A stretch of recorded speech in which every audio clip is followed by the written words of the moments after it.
حسبنا الله ونعم الوكيل نعم المولى ونعم النصير ما شاء الله لا حول ولا قوة إلا بالله العلي العظيم أعوذ بالله من الشيطان الرجيم بسم الله الرحمن الرحيم الحمد لله الذي هدانا لهذا وما كنا لنهتدي لولا أن هدانا الله لقد جاءت رسل ربنا بالحق والصلاة والسلام والتحية والإكرام سيدنا ونبينا وشفيع قلوبنا مولانا ومولى الثقلين جد الحسن والحسين أبي القاسم محمد اللهم صل على محمد وعلى أهل بيته الطيبين الطاهرين المعصومين المظلومين المنتجبين المنتخبين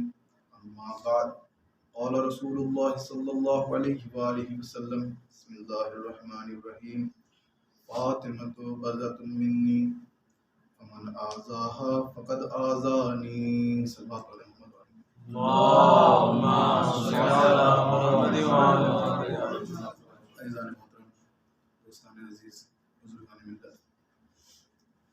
آپ سب حضرات مجھ سے بہتر جانتے ہیں اور میں نے پڑھا بھی ہے اور ذاکرین اور علماء اور خطبہ سے سنا بھی ہے کہ اگر آپ چاہتے ہیں کہ آپ کے جو اس دنیا سے رخصت ہو گئے ہیں چاہتے ہیں کہ ان کی بخشش ہو جائے یا جلدی ہو جائے تو آپ ذکر اہل بیت میں، ذکر سید الشہداء میں ان کے لیے مغفرت کی دعا کیا کریں یا ان کے لیے سورہ فاتحہ پڑھا کریں. تو آپ سبھی حضرات سے ایک مرتبہ سورہ حمد اور 3 مرتبہ سورہ اخلاص کی تلاوت فرما کر میری دادی جناب کنیز زہرا بنت محمد اصغر اور جناب عرفان صاحب کے والد صاحب کے لیے اور تمام جملہ مومنین و اولاد کے لیے ایک سورہ فاتحہ محمد والد جی.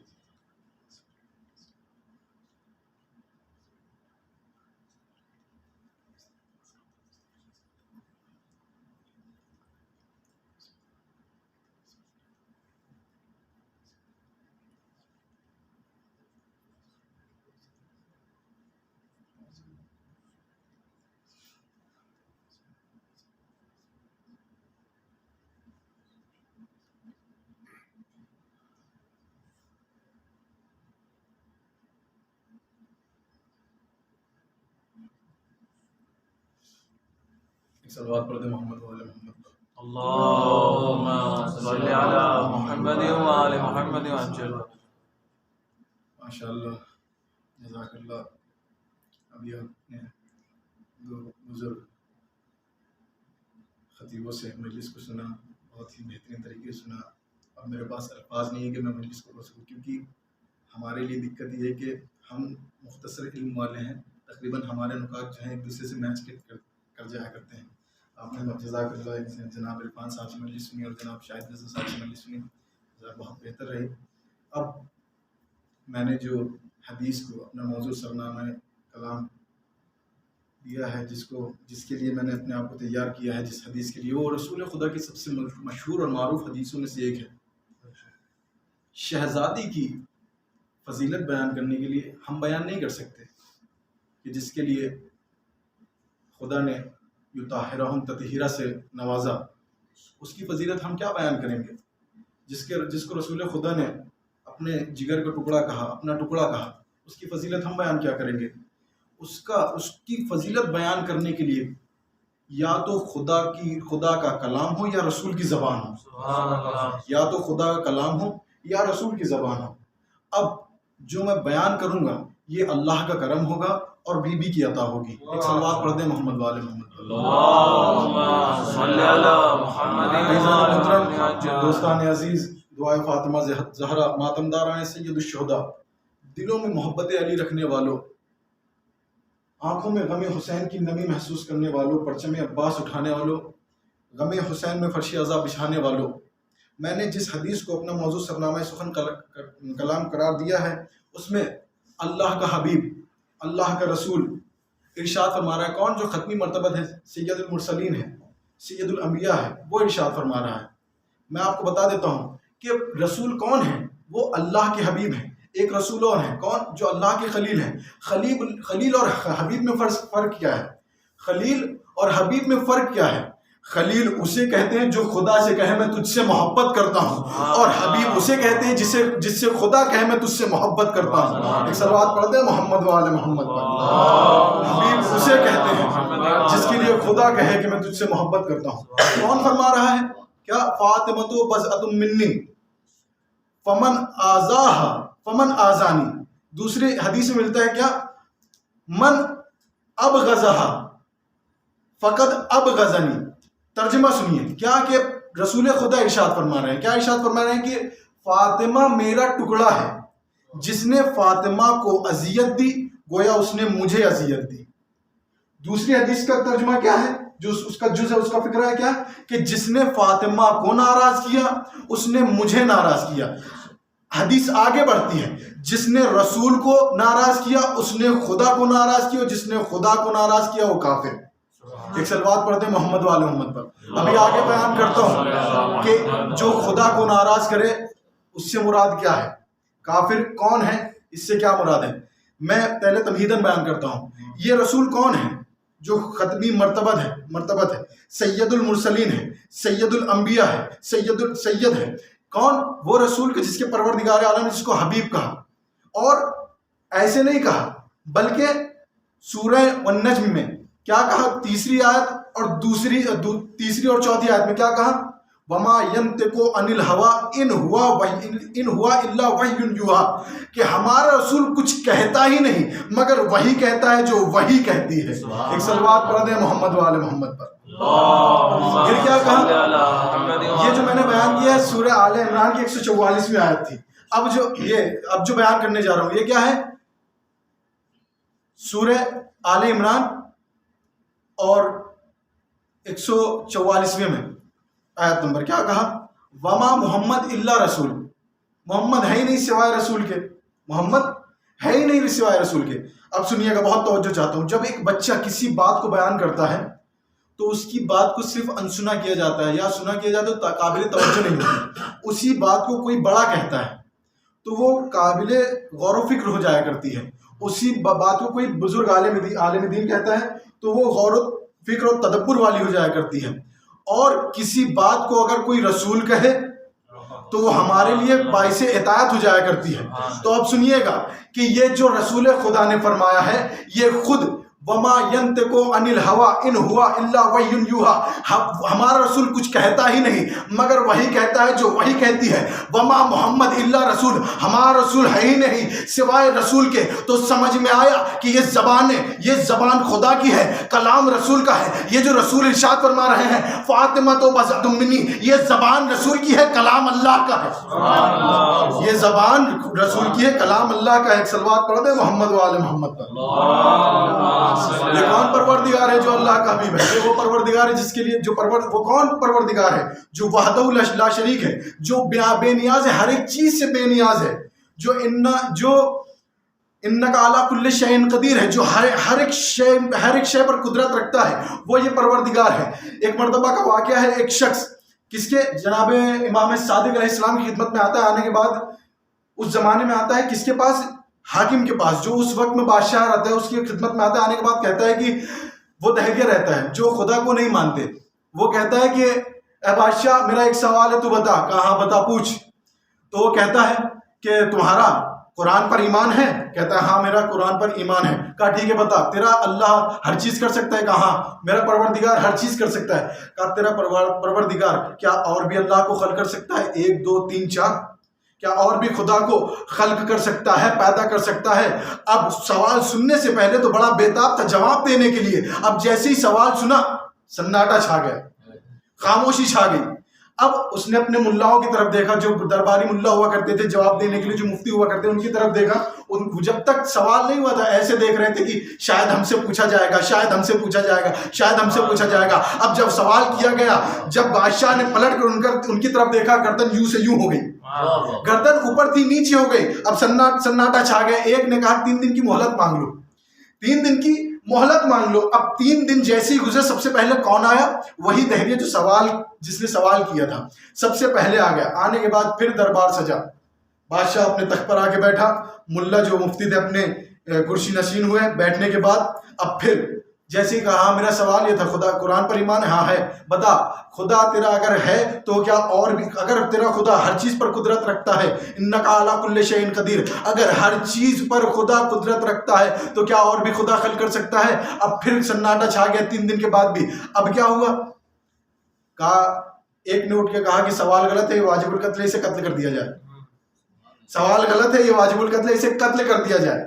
اب جب قتل کا فتویٰ دے دیا تو اس کو فوراً سپاہیوں نے پکڑ لیا اور قتل کرنے کے لیے لے جانے لگے. جیسے ہی قتل کرنے کی نوبت آئی، وہ سائل جو تھا، جو دہریہ تھا، جو خدا کو نہیں مانتا تھا، مسکرانے لگا. اب جب مسکرانے لگا تو اس سے بادشاہ نے پوچھا تجھے میں نے قتل کا حکم دے دیا ہے، تجھ کو میں نے قتل کا حکم دیا، تجھے قتل کیا جائے، تو ہنس رہا ہے، تو مسکرا رہا ہے، وجہ کیا ہے؟ تو وہ کہتا ہے کہ مجھے یہ سمجھ میں نہیں آیا، تیرا قرآن پر ایمان بھی ہے، تو یہ بھی کہتا ہے کہ انک علی کل شیء قدیر، خدا جو ہے ہر ایک چیز پر جو ہے قدرت رکھتا ہے، خدا ہر چیز پر قدرت رکھتا ہے، تو نے میرے سوال کا جواب نہیں دیا. آج تو مجھے قتل کرے گا، کل ایک اور آ کے سوال کرے گا کہ بتا تیرا خدا ہر چیز پر قدرت رکھتا ہے، کیا اور بھی خدا کو قتل کر سکتا ہے؟ تو اسے بھی قتل کر دے گا. تیسرا آئے گا، اسے بھی قتل کر دے گا. چوتھا آئے گا، اسے بھی قتل کر دے گا. کیا جو بھی یہ شخص سوال کرتا رہے گا کیا تو اس کو قتل کرتا رہے گا؟ اب یہ مشکل میں آ گیا. اب یہ بادشاہ جو امام صادق کے زمانے میں تھا، اب یہ مشکل میں آ گیا، پریشان ہو گیا. اب اسی بزم میں ایک عاشق اہل بیت موجود تھا. اٹھا اپنی جگہ پر سے اٹھا. اٹھنے کے بعد کہتا ہے اے بادشاہ، جب مشکل میں آن پڑا ہے تو چلیں فرزند مشکل کشا کے پاس. کہا چلو سید کو بلایا جائے، امام صادق کو بلایا جائے. کہا جایا جائے؟ کہا بلایا جائے؟ نہیں، جایا جائے. اس نے کہا بلایا جائے، کہا نہیں بلایا نہیں، جایا جائے. اب امام صادق کے پاس سب کے سب پہنچے، وہ دہریہ بھی، یہ بادشاہ بھی سب پہنچے. اور پہنچنے کے بعد اس کو آزاد کیا گیا. آزاد کرنے کے بعد کہا سوال کر. اس نے کہا آپ کا قرآن پر ایمان ہے؟ کہا ایمان ہے. کہا آپ کا خدا، جب خدا ہر چیز پر قدرت رکھتا ہے تو کیا ہر چیز کو کیا دوسرے بھی اللہ پیدا کر سکتا ہے؟ کہا اتنا چھوٹا سوال. مشکل کشا کے فرزند نے کہا اتنا چھوٹا سوال. کہا مولا اتنا چھوٹا سوال تھا، 3 دن کی مہلت مانگی تب بھی جواب نہ دے پائے. 3 دن کی مہلت مانگی تب بھی جواب نہ دے پائے. اب سنیے گا. کہا ہاں میرا خدا ہر چیز پر قدرت رکھتا ہے اور وہ خدا ہونے کے باوجود بھی خدا کو خلق کر سکتا ہے، لیکن جو خلق کرے گا وہ خالق ہوگا، جو خلق ہوں گے وہ مخلوق ہوں گے. ایک صلوات پڑھتے ہیں محمد وآل محمد.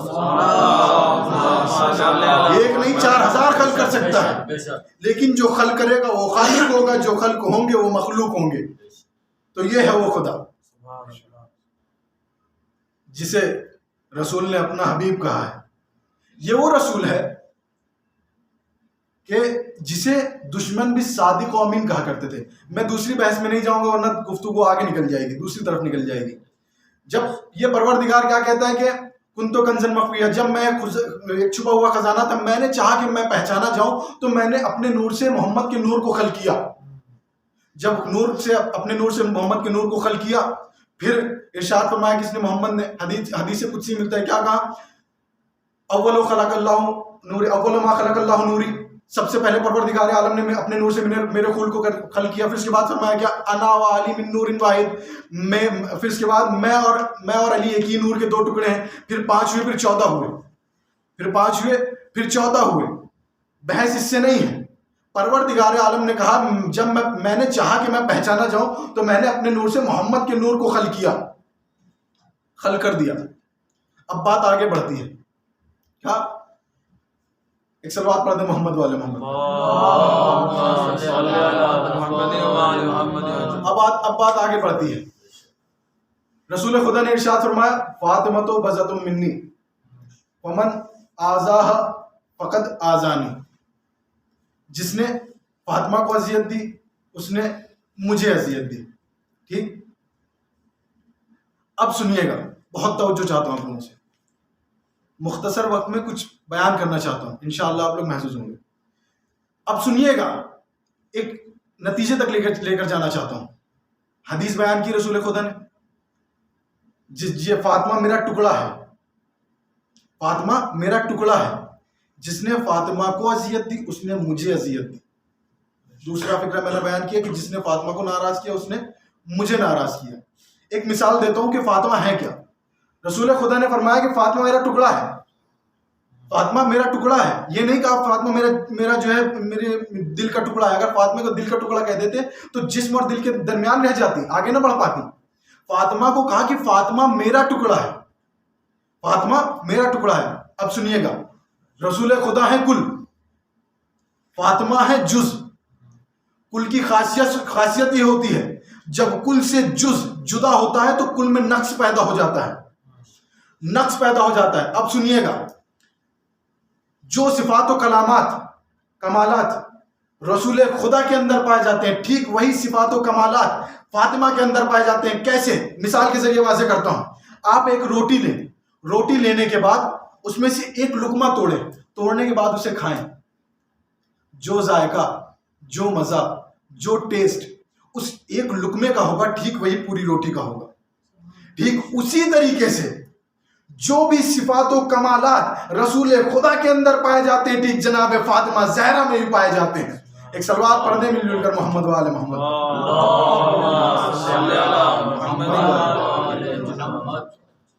اب بات آگے بڑھتی ہے کہ یہ حدیث رسول خدا نے کیوں فرمائی. رسول خدا نے بارہا جگہ جگہ پر پہچنوایا. کبھی چادر کے نیچے بلا کر بتایا کہ یہ میرے اہل بیت ہیں، کبھی مباہلے میں لے جا کر بتایا کہ یہ میرے اہل بیت ہیں، کبھی سجدے میں طول دے کر بتایا کہ یہ میرے اہل بیت ہیں، کبھی دوش پر بٹھا کے بتایا کہ یہ میرے اہل بیت ہیں، کبھی ناکا بن کے بتایا کہ یہ میرے اہل بیت ہیں. ایک صلوات پڑھ دیں مل جل کر محمد والے. حدیث بیان کرنے کا مقصد کیا تھا؟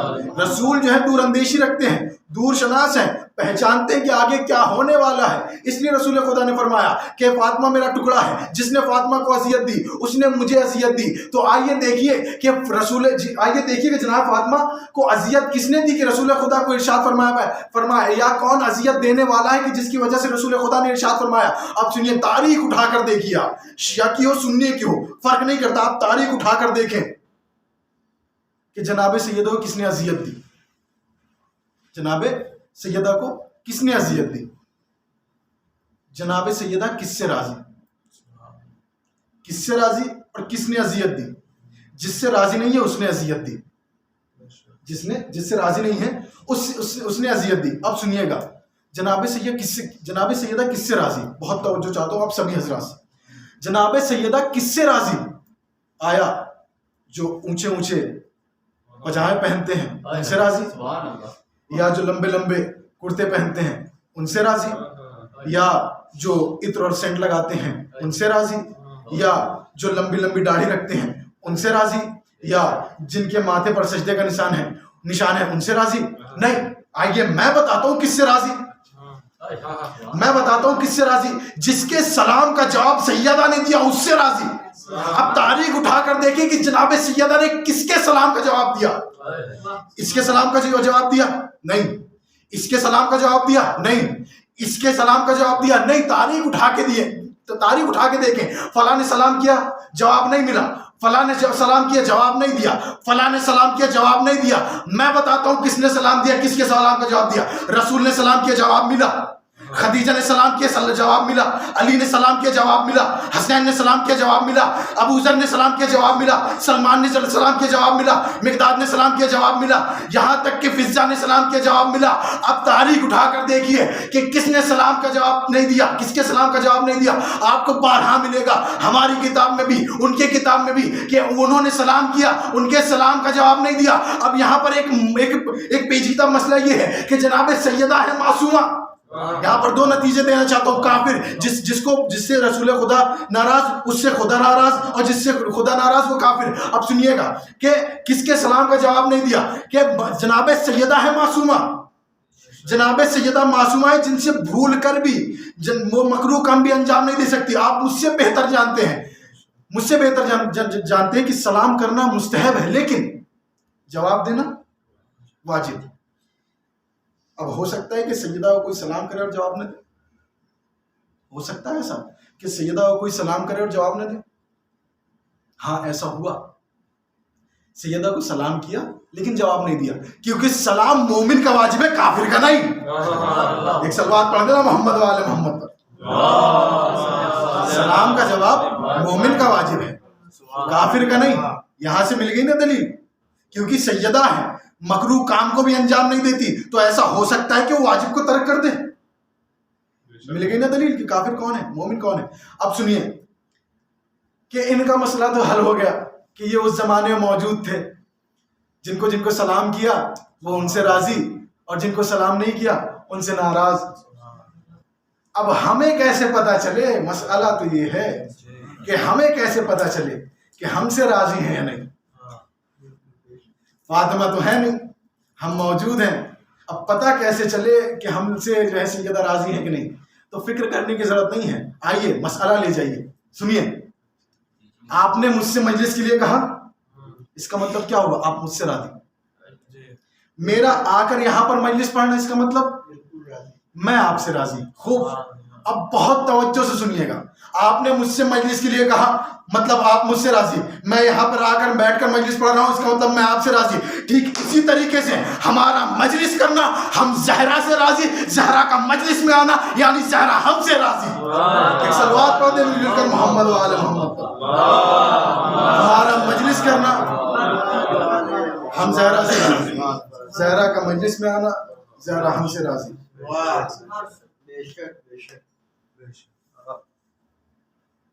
ہماری زبانیں جل جائیں اگر ہم تقابل کریں، ہماری زبانیں جل جائیں اگر ہم تقابل کریں، لیکن کہیں سے کہیں تک، کیونکہ رسول خدا نے خود کہا کہ شریک کاری رسالت ہے فاطمہ۔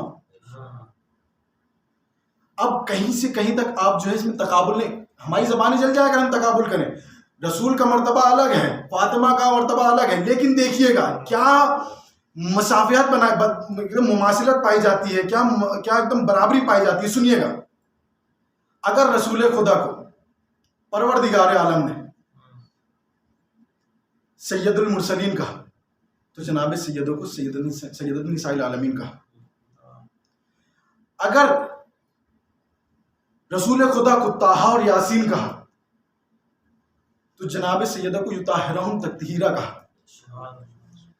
اگر رسول خدا کو بوذر و کمبر جیسے، مقداد جیسے، سلمان جیسے صحابی عطا کیے تو جناب فاطمہ کو بھی فضہ جیسی کنیز سے نوازا۔ اگر رسول خدا جو ہے تبلیغ کیا کرتے تھے، لوگوں کو مسلمان کیا کرتے تھے، تو جناب فاطمہ زہرا نے بھی 500 یہودی عورتوں کو مسلمان کیا۔ اگر رسول خدا زندہ کو مردہ کیا کرتے تو جناب فاطمہ نے بھی مردے کو حیات بخشی ہے۔ اگر رسول خدا کو پروردگار عالم نے فاطمہ جیسی بیٹی سے نوازا تو پروردگار عالم نے بھی حسنین جیسے 2 معصومین بیٹے سے نوازا، یا یوں کہا جائے کہ 11 امامزادوں سے نوازا۔ ایک صلوات پڑھ دیں محمد و آل محمد پر۔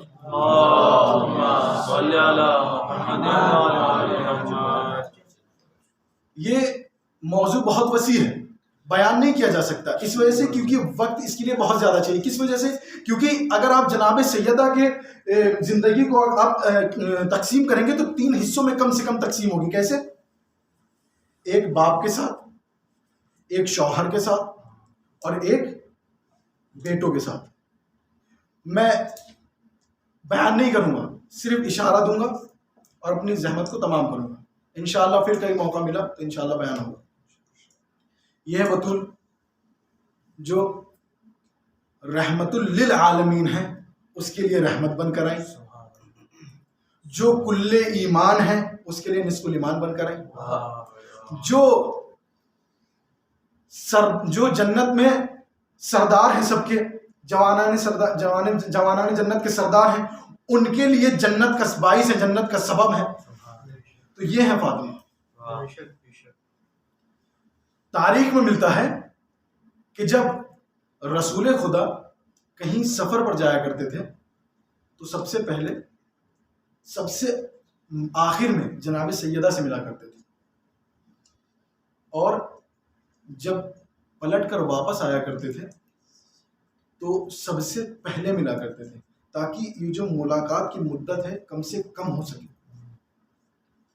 ہاں آزاداران مظلوم کربلا، یہ ہے بطول کہ بعد از رسول خدا ان پر اتنے ظلم ڈھائے گئے کہ ان کو مصائب پڑھنے پڑے۔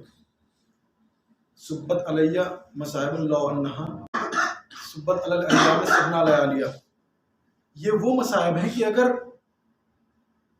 پہاڑ پر نازل ہوتے تو پہاڑ ریزہ ریزہ ہو جاتے، اگر دن پر پڑھتے تو وہ کالی رات میں بدل جاتے۔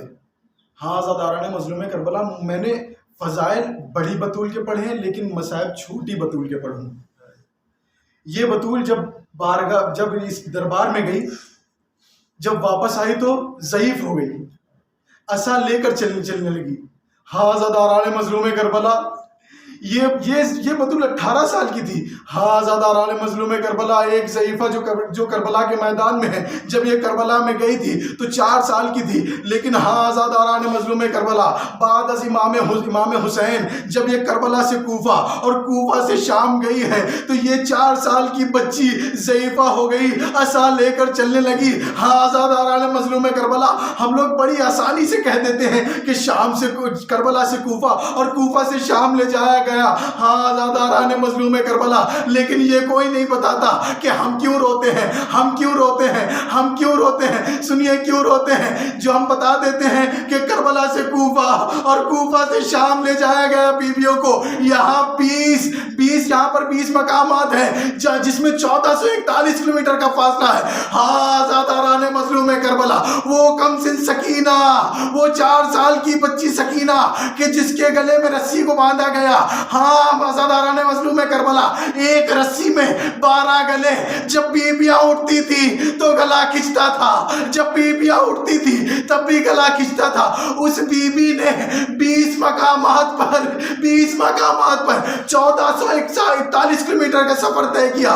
ہاں عزاداران مظلوم کربلا، جب زندان میں پہنچی تو ضعیف ہو چکی تھی، عصا لے کر چلتی تھی۔ ہاں عزاداران مظلوم کربلا، سید سجاد کے پاس جاتی ہے، جانے کے بعد کہتی ہے، اے بھیا سجاد، مجھے پیاس کی شدت بتائیے۔ ایک مرتبہ جناب سید سجاد نے کہا، اے بہن سکینہ، تم پیاس کی شدت جان کے کیا کرو گی؟ ایک مرتبہ جناب سکینہ نے کہا، اے بھیا مجھے پیاس کی شدت بتائیے۔ کہا، اے بیٹی سکینہ، اے بہن سکینہ، تم اتنا اصرار کر رہی ہو تو لو سن لو، جب پیاس کی شدت بڑھتی ہے تو زبان خشک ہوتی ہے۔ کہا بھیا اور آگے؟ کہا جب اور زیادہ پیاس کی شدت بڑھتی ہے تو حلق خشک ہو جاتا ہے۔ کہا بھیا اور بتائیے؟